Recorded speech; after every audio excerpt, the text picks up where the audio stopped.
Hey, what's up guys? Welcome back to my channel. My name is Jonathan, and today we're gonna be making a crescent dart for Moon Knight, but we're gonna go bigger. Let's go.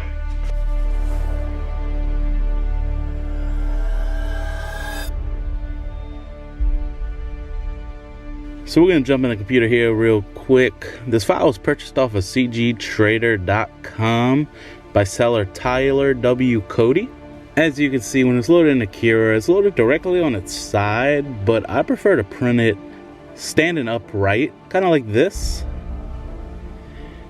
And then because these details are so fine, I elected to change the settings a little bit just so it would print a little bit smoother and the layer lines would be a little bit less noticeable.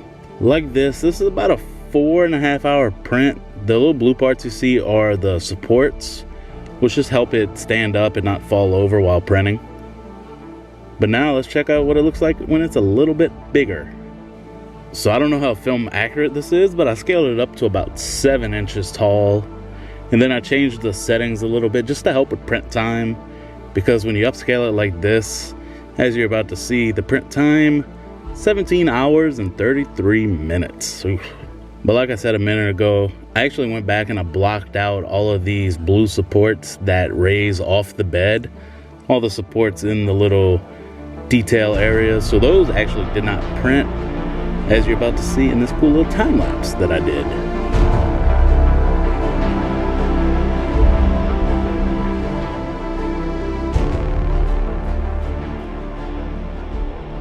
If you're just getting into 3D printing, or you've been into 3D printing and you don't have one of these mouse sanders here, I really suggest you get one. You don't have to get a Ryobi like this one. You go down to Harbor Freight and get one for I think like 20 bucks, but the amount of time that it's gonna save me sanding this print right here, if I did this by hand, you're probably talking an hour, if not more. And with the mouse sander, I'm gonna sand this whole thing down in a matter of minutes.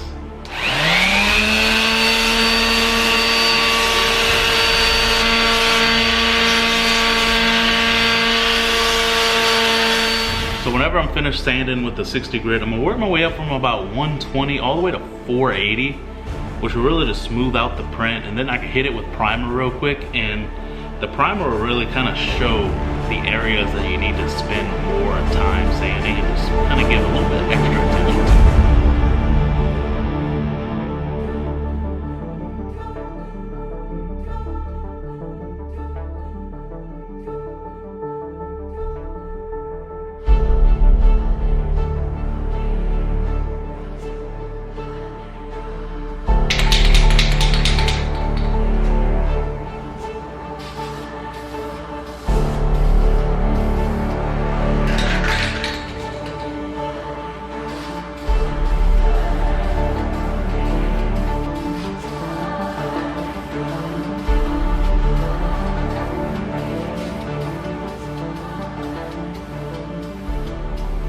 This is where I'm at after sanding with a couple grits and applying a couple layers of primer.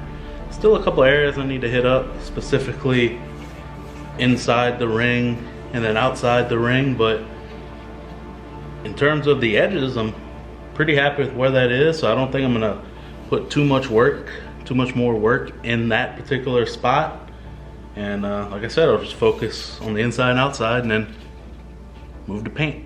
So what I ended up doing was I used this very crinkled up bottle of Bondo glazing and spot putty, and I basically just hit the areas that I just said I needed to work a little bit more on.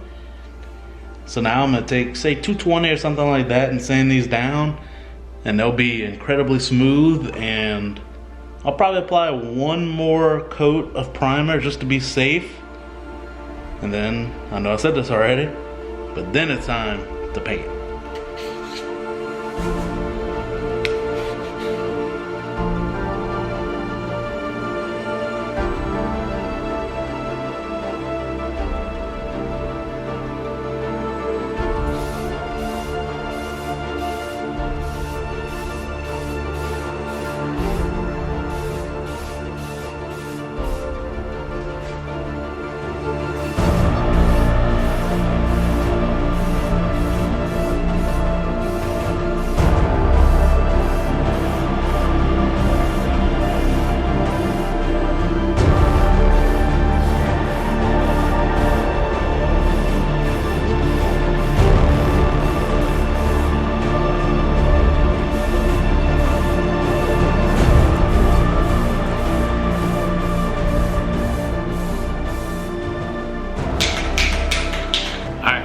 thing I want to do to this piece is kind of bring out these symbols a little bit. If you're familiar with my channel, you've probably seen me use a weathering technique with just watered down black paint to kind of add a little bit of dirt to the pieces. That's not what I'm really going for here. I'm just trying to ever so slightly add a little bit to the cracks and crevices down here and just make it pop just ever so slightly. So let's work on that.